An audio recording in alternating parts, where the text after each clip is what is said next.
Hello friends, नमस्कार। मैं सिकंदर कुमार आप सभी का स्वागत करता हूं। फ्रेंड्स, मिनी टेस्ट सीरीज़ का यह दूसरा अंक है, दूसरा मिनी टेस्ट है, जिसमें नंबर ऑफ़ क्वेश्चन 50 होंगे। इसमें से इस टेस्ट में जो है, इस सीरीज़ में, मिनी टेस्ट सीरीज़ में हम history, polity, geography, economy, science वगैरह से प्रश्नों को जो है शामिल करते हैं।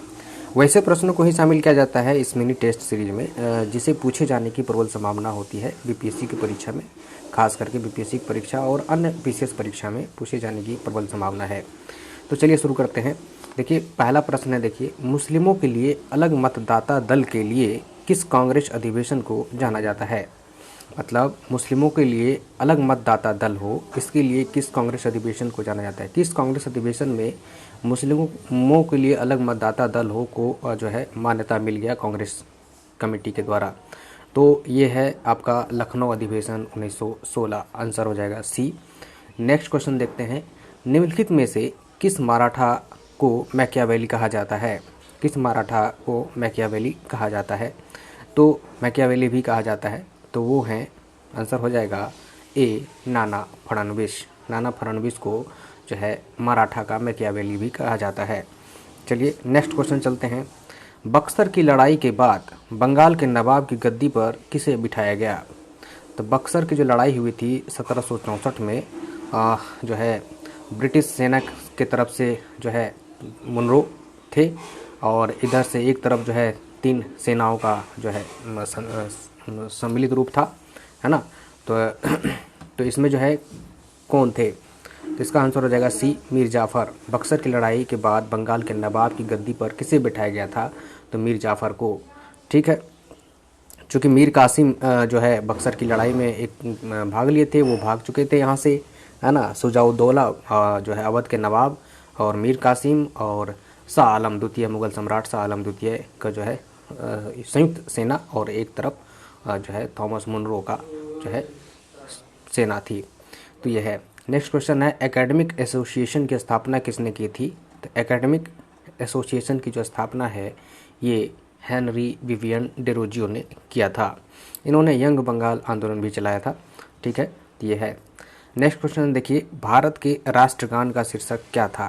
तो जैसा कि हम जानते हैं, भारत के राष्ट्रगान को जो है रविंद्रनाथ टैगोर ने लिखा है, और इसे जो है कांग्रेस के किस अधिवेशन में पहली बार गाया गया था राष्ट्रगान को? तो जानते हैं 1911 के अधिवेशन में। ठीक है, तो कलकत्ता के अधिवेशन में गाया गया था। तो इसी को जो है, ये जो गान है, इस किस हेडलाइन से लिखा गया था? इसका हेडलाइन क्या था? तो भारत विधाता के नाम से। डी आंसर हो जाएगा। ठीक है। महात्मा गांधी ने निम्नलिखित में से किस स्थान पर हरित पुस्तिका जारी की थी? हरित पुस्तिका जो है महात्मा गांधी के द्वारा लिखा गया था, और यह पुस्तिका जो है ब्रिटिश के अगेंस्ट में, ब्रिटिश के विरोध के स्वरूप में जो है यह पुस्तिका निकाली गई थी महात्मा गांधी के द्वारा, है ना? तो ये कहाँ पर निकाला गया था? तो इसका आंसर हो जाएगा सी, राजकोट। ठीक है, हरित पुस्तिका महात्मा गांधी का राजकोट से निकलता था। ठीक है। नेक्स्ट क्वेश्चन देखिए, निम्नलिखित में से किस आध्यात्मिक गुरु का बचपन का नाम गदाधर चट्टोपाध्याय था? यहाँ पर ये बुलेट पॉइंट नहीं होगा, ये चट्टोपाध्याय, गदाधर चट्टोपाध्याय एक ही बात है। तो गदाधर चट्टोपाध्याय किनका नाम था? ये नहीं होगा। तो ये थे रामकृष्ण परमहंस। रामकृष्ण परमहंस का जो है बचपन का नाम गदाधर चट्टोपाध्याय था। नेक्स्ट क्वेश्चन पे चलते हैं। तो जहांगीर निम्नलिखित में से किसे इंग्लिश खान कहता था? जहांगीर ने किसे इंग्लिश खान कह करके बुलाया था? तो ये था आपको विलियम हॉकिंस को। विलियम हॉकिंस को इंग्लिश खान कह करके जहांगीर ने पुकारा था। भारत का पहला पंजीकृत ट्रेड यूनियन कौन था? भारत का जो पहला ट्रेड यूनियन था, पंजीकृत रजिस्टर्ड ट्रेड यूनियन, कौन सा था? तो वो था सी, आंसर हो जाएगा मद्रास लेबर यूनियन। ठीक है, उसके बाद जो है एटक बना था। ठीक है, फिर एटक बना, फिर इंटक बना, ये सब बना, है ना? ये सब चीज़ है। हिंदू मजदूर संघ बना, ये सब बना, लेकिन पहला रजिस्टर्ड जो है मद्रास लेबर यूनियन बना था। ठीक है, अगला क्वेश्चन है, देखिए, जलियांवाला बाग हत्याकांड के विरोध में किसने वायसराय की कार्यकारी परिषद से इस्तीफा दे दिया था? तो वायसराय की कार्यकारी परिषद से इस्तीफा जो दे दिया था, वो था शंकरन नायर ने। डी आंसर हो जाएगा। ठीक है, जलियांवाला बाग हत्याकांड के विरोध में, है ना, जनरल ओ डायर के आदेश पर जो है गोली चलाया गया था, इसमें बहुत सारे लोग मारे गए थे। ठीक है, अमृतसर में। भारत की प्राचीन कला को पुनर्जीवित करने के लिए Indian society of oriental art की स्थापना किसने की थी? मतलब वैसे चित्रकार जो प्राचीन कला को पुनर्जीवित करने का अपने चित्रों के माध्यम से प्रयास किया, तो वो जो है ओरिएंटल आर्ट के माध्यम, सोसाइटी ऑफ ओरिएंटल आर्ट उनका एक सोसाइटी बना था जिसके माध्यम से वो प्राचीन कला को जो है प्रचारित करते थे बना बना करके। तो वो थे अवनींद्रनाथ टैगोर। ए आंसर हो जाएगा। ये रविंद्रनाथ टैगोर के छोटे भाई थे, तो अवनींद्रनाथ टैगोर ने ये किया था। कभी कभी इसमें ये सवाल पूछ लिया जाता है कि जो है ये जो society, Indian society of oriental art की स्थापना किसने की थी? तो अवनींद्रनाथ टैगोर ने ही। अगला क्वेश्चन है, देखिए, संविधान सभा के बारे में निम्नलिखित में से कौन सा कथन सही है? तो पहला है, देखिए, संविधान सभा के सदस्य प्रत्यक्ष रूप से चुने जाते थे। ये गलत हो गया। संविधान सभा में जो सदस्य आते थे वो प्रत्येक प्रांतों के विधानसभा के सदस्यों के द्वारा चुना जाता था। इसका मतलब जनता उसको डायरेक्ट नहीं चुनती थी, इसलिए यह प्रत्यक्ष चुनाव नहीं हुआ। प्रत्यक्ष का मतलब होता है जब जनता डायरेक्ट चुन करके भेजती संविधान सभा में, तो ऐसा तो था नहीं, तो 1 नंबर होगा नहीं। तो दूसरा देखिए, सीट वितरण का आधार जनसंख्या थी। ये बात सही है। कैबिनेट आयोग के द्वारा, कैबिनेट मिशन के द्वारा ये बात कहा गया था कि जो संविधान सभा में जो सीट का निर्धारण होगा वो जनसंख्या के आधार पर होगा, मतलब 10 लाख पर एक सीट होगा, प्रत्येक 10 लाख जनसंख्या पर एक सीट होगा। तो 2 आंसर सही हो जाएगा। संविधान सभा की संरचना कैबिनेट मिशन प्लान के मुताबिक थी, तो ये भी सही हो गया। तो 2 और 3 आंसर हो जाएगा। तो ये आपका बी हो गया आंसर। ठीक है। क्रिप्स मिशन का उद्देश्य क्या था? क्रिप्स मिशन का उद्देश्य क्या था ये आपको बताना है। तो ये है भारतीय नेताओं को विश्व युद्ध में अंग्रेजों का साथ देने के लिए राजी करना। ये बी आंसर हो जाएगा। क्योंकि अंग्रेज जो है भारतीयों को बिना पूछे द्वितीय विश्व युद्ध में झोंक दिया था, है ना, भारत को जो है झोंक दिया था उसमें। तो इसीलिए जो है क्रिप्स मिशन प्रस्ताव आया था और उसमें जो है ये कहा गया था कि जो है द्वितीय विश्व युद्ध के बाद जो है स्वायत्तता दी जाएगी। ये है। ब्रिटिश सरकार के देशी रियासतों के संबंध के बारे में किस रिपोर्ट में कहा गया है? रिपोर्ट में कहा गया था कि सर्वोच्च सत्ता सर्वोच्च रहनी चाहिए। तो ये था बटलर आयोग रिपोर्ट। बटलर आयोग रिपोर्ट 1928 में गठित बटलर आयोग रिपोर्ट ने कहा था ये बात। बटलर आयोग का जो गठन हुआ था ये क्यों हुआ था? तो जो है केंद्रीय सत्ता और देसी राजे रजवाड़ों के बीच में कैसे संबंध स्थापित हो, क्या रिलेशन हो, उसको लेकर के जो है यह बटलर आयोग का गठन किया गया था। ठीक है। नेक्स्ट क्वेश्चन है, देखिए, अकबर से गुजरात में व्यापार के लिए फरमान प्राप्त करने के प्रयास किस अंग्रेज व्यक्ति ने किया था? तो अकबर से गुजरात में व्यापार के फरमान प्राप्त करने का प्रथम प्रयास जो किया था वो जॉन मिल्टन हॉल ने किया था। बी आंसर हो जाएगा, John Milton hall. Next question देखिए, 90 ईस्ट रीज नामक जलमग्न ज्वालामुखी कटक किस महासागर में स्थित है? 90 ईस्ट रीज है ना, 90 ईस्ट मतलब रीज मतलब ये हो गया कि 90 डिग्री ईस्ट देशांतर में जो ये अवस्थित है और ये जो है हिंद महासागर में है। ये कटक है, नया कटक है, खोजा गया है 90 ईस्ट रीज। ठीक है। तो सी आंसर हो जाएगा। निम्नलिखित में से कौन से ज्वालामुखी सक्रिय हैं? तो ज्वालामुखी सक्रिय है कौन सा? माउंट किलिमंजारो, माउंट कोटोपैक्सी, मौना लोआ। यहाँ पर किया लिखा गया, मौना किया नहीं, मौना लोआ होगा। तो कौन सा आंसर हो जाएगा? इसका आंसर हो जाएगा सी, 2 और 3 सक्रिय ज्वालामुखी है, माउंट कोटोपैक्सी और माउंट मौना लोआ। ठीक है। बाकी माउंट किलिमंजारो जो है सुसुप्त है, ये है। दक्षिण अमेरिका में कौन से 2 देश चारों ओर से भूमि से घिरे हुए लैंड लॉक्ड है? दक्षिण अमेरिका के कौन ऐसे 2 देश हैं जो लैंड लॉक्ड है, मतलब उसका कोई भी सीमा समुद्री सीमा से नहीं लगता है? तो वो कौन सा देश है वो बताना है आपको। आंसर ए हो जाएगा, बोलिविया और पराग्वे, है ना, बोलिविया और पराग्वे है। तो निम्नलिखित में से विश्व का सबसे संकरा जलडमरू मध्य कौन सा है? ये भी ज्योग्राफी का प्रश्न है, वर्ल्ड ज्योग्राफी का। तो विश्व का सबसे संकरा जलडमरू मध्य, जलडमरू मध्य का मतलब होता है जब 2 जल राशि को मिलाया जाता है, तो कौन सा है ये बताना है। तो टाटार जलडमरू मध्य जो है यह विश्व का सबसे संकरा जलडमरू मध्य है। अगला क्वेश्चन है, देखिए, यदि पृथ्वी घूमना बंद कर देती है तो किस स्थान पर किसी वस्तु की भार पर सबसे कम असर पड़ेगा? किस स्थान पर जो सबसे भार में सबसे कम प्रभाव पड़ेगा ये बताना है। इसका आंसर हो जाएगा बी, उत्तरी ध्रुव पर। यदि पृथ्वी घूमना बंद कर देती है तो उत्तरी ध्रुव पर जो अवस्थित वस्तु है, घूमने से पहले और घूमना रुकने के बाद में उसके भार में कोई ज़्यादा अंतर नहीं आएगा। वही अगर विषुवत रेखा के पास कोई वस्तु है और वो घूमने से पहले उसके भार में और रुकने के बाद, गति रुकने के बाद जो भार होगा उसमें अंतर हो जाएगा, ज़मीन आसमान का अंतर हो जाएगा। ठीक है, तो ये चीज़ है। न्यूकैसल बंदरगाह विश्व का सबसे बड़ा कोयला निर्यातक बंदरगाह है। यह किस देश में स्थित है? तो ये आपको बताना है। न्यूकैसल बंदरगाह, है ना, ये है आपका ऑस्ट्रेलिया में। न्यूकैसल बंदरगाह ऑस्ट्रेलिया में है।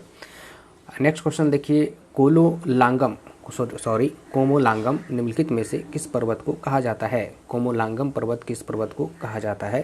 तो ये कहा जाता है बी हो जाएगा आंसर, माउंट एवरेस्ट को। माउंट एवरेस्ट को जो है कोमोलांगम जो है, तिब्बत में इसको कोमोलांगम के नाम से जाना जाता है। ठीक है, ये चीज़ है।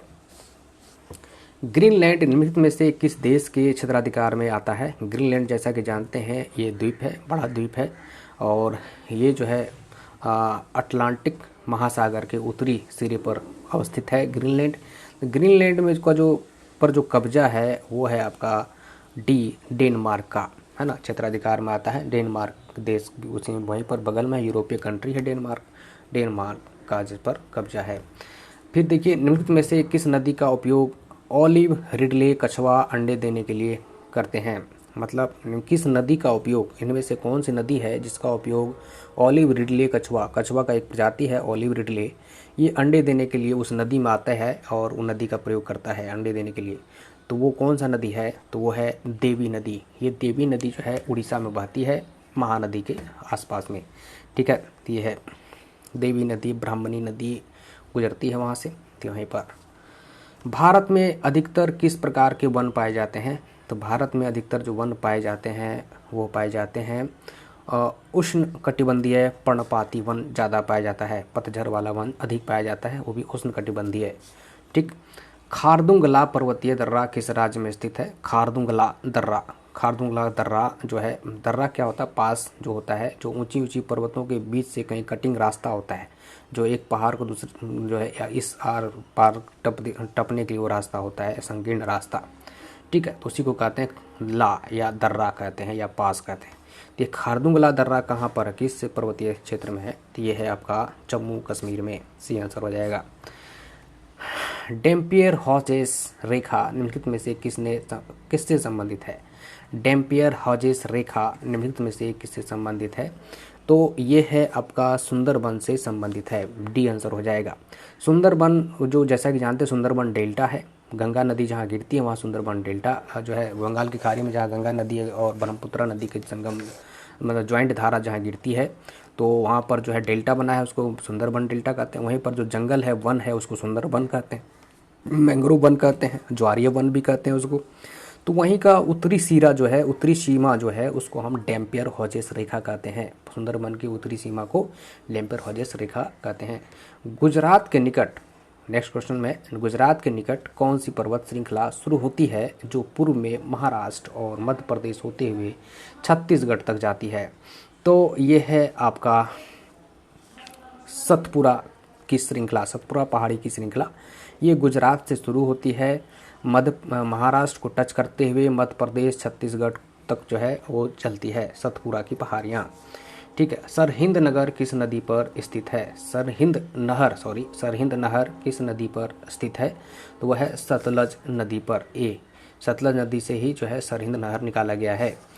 भारत के किन दो राज्यों में थोरियम पर्याप्त मात्रा में पाया जाता है? तो भारत के किन दो राज्यों में थोरियम जो है अधिक मात्रा में पाया जाता है? वो है आपका सी आंसर हो जाएगा, केरल और राजस्थान में। केरल और राजस्थान में थोरियम अधिक पाया जाता है। नेक्स्ट है देखिए, भारतीय संविधान के किस अनुच्छेद के तहत लोकसभा में अनुसूचित जातियों और जनजातियों के लिए आरक्षण दिया जाता है? तो ये है आपका अनुच्छेद 330।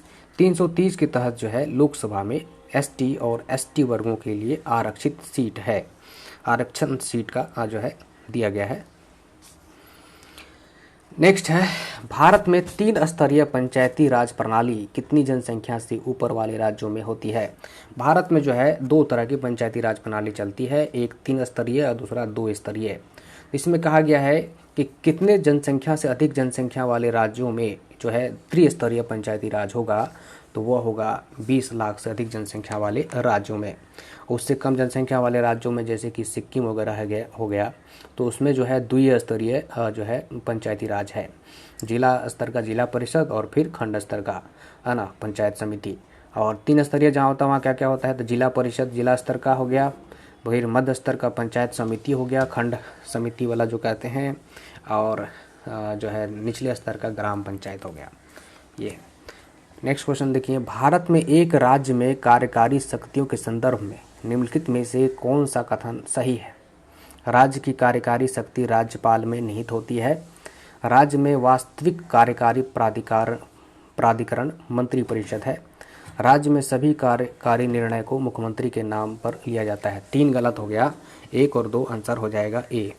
तो जो है मुख्यमंत्री के नाम पर कार्य नहीं होता है राज्य का, वो राज्यपाल के नाम पर होता है। तो 3 ऐसे ही गलत हो गया, ठीक है। बाकी राज्य की कार्यकारी शक्ति राज्यपाल में नहीं, राज्यपाल के नाम से सारा कार्य होता है, बिल्कुल सही है। राज्य में वास्तविक कार्यकारी प्राधिकरण मंत्री परिषद है, तो वास्तविक कार्य मंत्री परिषद करती है मुख्यमंत्री के नेतृत्व में, और संवैधानिक कार्य का जिम्मेदारी जो होती है राज्यपाल के अधीन होती है। राज्यपाल जो है ये हो गया आंसर।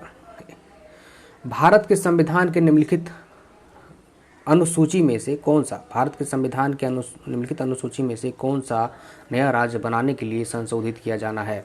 मतलब जब भी नया राज्य बनता है हम जानते हैं कि अनुच्छेद जो है 3 के तहत, अनुच्छेद 3 के तहत जो है नया राज्य का गठन होता है। पुराने राज्यों में से नए राज्यों को जो है बनाया जाता है। और जो है इसमें ये कहा गया है कि मान लीजिए जो नया राज्य बना तो उसमें से संविधान की कौन सी अनुसूची में जो है भी अनुसूची में भी संशोधन किया जाता है।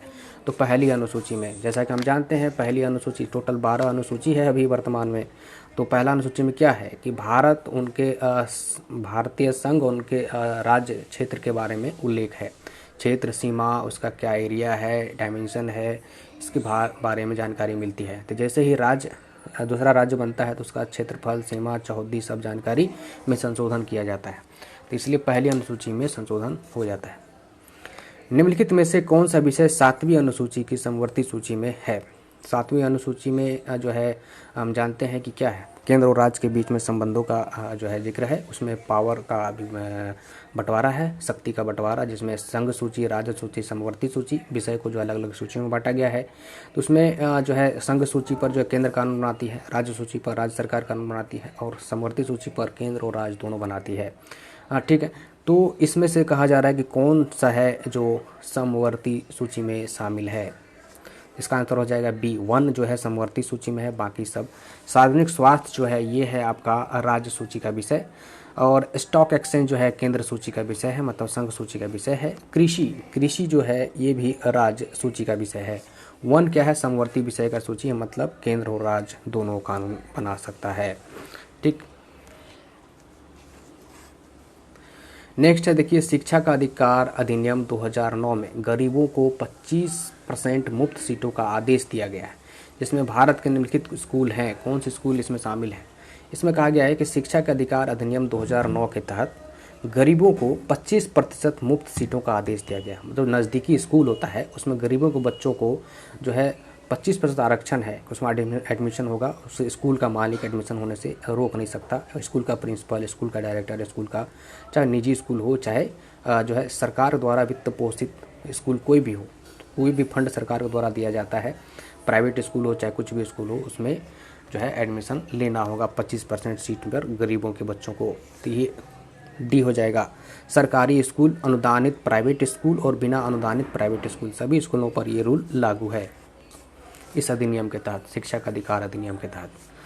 नेक्स्ट है देखिए, निम्नलिखित पर ध्यान दीजिए। जीवन और स्वतंत्रता का अधिकार, धर्म की स्वतंत्रता का अधिकार, कानून के सम्मुख समानता, विचार और अभिव्यक्ति की स्वतंत्रता का अधिकार। इसमें निम्नलिखित में से कौन से अधिकार विदेशियों को नहीं दिए जाते हैं। तो इसमें से जो है विचार और अभिव्यक्ति की स्वतंत्रता का अधिकार विदेशियों को नहीं दिया जाता, विदेशी नागरिकों को। बाकी सभी अधिकार विदेशी नागरिकों को भी प्राप्त है। कोई विदेशी नागरिक अगर भारत में रह रहा है तो उसको जो है भारतीय नागरिक के जैसे की तरह जीवन और स्वतंत्रता का अधिकार भी है, मतलब अनुच्छेद 21 का भी अधिकार है। ठीक है। धर्म एवं स्वतंत्रता का भी अधिकार है, मतलब अनुच्छेद 25, 26, 27 का भी अधिकार है, 28 का भी अधिकार। कानून के सम्मुख समानता का अधिकार है, ये भी बिल्कुल सही है। लेकिन ये 19 जो है विचार अभिव्यक्ति की स्वतंत्रता का अधिकार, ये गैर नागरिकों को नहीं है, मतलब विदेशियों को नहीं है, सिर्फ नागरिकों को प्राप्त है। ठीक, नेक्स्ट क्वेश्चन देखिए। तो इसमें आंसर क्या हो गया, इसमें सी हो गया केवल 4। संविधान के भाग 4 का अनुच्छेद 43B किससे संबंधित है? 43B जो है वो सहकारी समितियों से संबंधित है, कोऑपरेटिव सोसाइटी जो कहते हैं ये है। निम्नलिखित में से क्या 73वें संविधान संशोधन की विशेषता नहीं है? 73वें संविधान संशोधन में ग्राम सभा, 3 सदस्यीय प्रणाली, राज्य चुनाव आयोग और राज्य योजना आयोग, तो डी आंसर हो जाएगा, नहीं है। ठीक है, तो 73वें संविधान संशोधन के दौरान पंचायती राज की स्थापना की गई थी संवैधानिक तौर पर, और राज्यों को अधिकार दिया गया इस पर जो है समय समय पर कानून बनाए। तो इसमें जो है ग्राम सभा का गठन की बात कही गई है, अनुच्छेद 243 से लेकर के अनुच्छेद 243 तक में ये सब सारे चीज़ों का जिक्र है। 3 स्तरीय प्रणाली होगी, ये भी चीज़ उसी में जिक्र है। राज्य चुनाव आयोग होगा एक, जो कि पंचायती राज का चुनाव करवाएगा, तो ये एक राज्य चुनाव आयोग होगा जिसकी जिम्मेदारी होगी स्थानीय निकायों की चुनाव करवाना, तो सी भी आंसर हो जाएगा। तो ये भी सही हो जाएगा, ए बी सी सब सही है। राज्य योजना आयोग का उल्लेख इस संविधान संशोधन में नहीं है, इसलिए डी आंसर हो जाएगा। 1956 में बलवंत राय मेहता आयोग का क्या उद्देश्य था? 1956 में जो बलवंत राय मेहता आयोग का जो थे, उनका क्या उद्देश्य क्या था? उद्देश्य था कि सामुदायिक विकास परियोजनाओं के कार्यान्वयन में बेहतर दक्षता के उपायों को सुझाव देना। इसी सुझाव को देने के क्रम में उन्होंने यह बात कर दिया था कि त्रिस्तरीय जो है पंचायती राज की स्थापना किया जाए, तभी जो है ये सामुदायिक विकास परियोजनाओं का कार्यान्वयन बेहतर हो पाएगा। मतलब इसी बेहतर के खोज में जो है पंचायती राज का जो है उन्होंने सिफारिश कर दिया था, तो सी आंसर हो जाएगा। ठीक है, निम्नलिखित में से क्या संवैधानिक निकाय नहीं है? इनमें से कौन जो संवैधानिक निकाय है नहीं है, मतलब ऐसा कौन सी संस्था है जिसमें संविधान में उल्लेख नहीं है? चुनाव आयोग तो है ना, चुनाव आयोग का जो है गठन अनुच्छेद 324 के तहत होता है। संघ लोक सेवा आयोग भी है, संवैधानिक संस्था है, संविधान के अंतर्गत आता है ये। नीति आयोग नहीं है, वित्त आयोग है 280 के तहत। नीति आयोग संवैधानिक संस्था नहीं है। नीति आयोग क्या है, जो है ये सरकार के द्वारा लिए गए निर्णय के आधार पर नीति आयोग का गठन किया गया है, ये संवैधानिक संस्था नहीं है नीति आयोग, सी आंसर हो जाएगा। मानव का वह पूर्वज जो सबसे पहले 2 पैरों पर सीधा होकर चला था, तो मानव का वह पूर्वज जो सबसे पहले 2 पैरों पर चला था वो था ऑस्ट्रेलोपिथेकस। विज्ञान की वह शाखा जिसमें जीवाश्मों का अध्ययन होता है उसको कहते हैं पैलियोंटोलॉजी, ये आंसर हो जाएगा। नेक्स्ट क्वेश्चन देखिए, यदि माता का रुधिर वर्ग O तथा पिता का रुधिर वर्ग AB हो तो संतान का रुधिर वर्ग क्या होगा? तो उसका हो जाएगा A और B होगा। अगर O और AB का कॉम्बिनेशन हो तो उसका जो संतान होगा या तो A होगा या तो B ग्रुप का होगा। चर्म रोग के उपचार में प्रयोग किया जाने वाला रेडियो आइसोटोप कौन सा है? तो रेडियो कौन सा आइसोटोप चर्म रोग के उपचार में प्रयोग में लाया जाता है? तो वो है रेडियो फास्फोरस। ठीक है, तो इसका आंसर सी हो जाएगा। नेक्स्ट क्वेश्चन देखिए, फोटोग्राफी में मुख्य रंग कौन से होते हैं? तो फोटोग्राफी में जो मुख्य रंग होते हैं वो होते हैं लाल, नीला, हरा, मतलब रेड, ब्लू, ग्रीन, है ना, RBG, सी आंसर हो जाएगा। जब नींबू के रस को खाने के सोडे पर डाला जाता है तब उसमें तेज उत्फुलन होता है, क्योंकि उसमें उत्पन्न गैस होती है कौन सा? तो कौन सा गैस होता है जिसके कारण इस क्रिया होती है? तो वो कार्बन डाइऑक्साइड गैस के कारण।